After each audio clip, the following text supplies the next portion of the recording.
Oye, ¿y tú qué lado quieres? Yo quiero este. Ok. Oye, pero hay un problema, no traje dinero para comprarlo. ¿No trajiste? Ah, no, mira, no hay problema. Lo voy a dejar acá y otro día cuando tengas puedes venir. Aquí está abierto todos los días. ¿Va?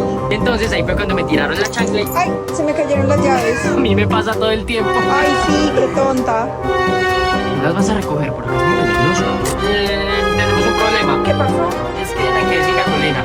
¿Y entonces qué hacemos? ¿Me ayudas a empujar? ¿Qué?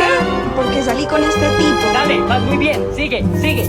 Oye, ¿cómo te vas a ir para tu casa? Yo creo que va a llover. Sí, es que estoy intentando pedir un Uber, pero nadie me contesta. Qué mal. Sí, si tan solo alguien me llevara a mi casa. Sí, qué lástima, pero ven, sigue intentando.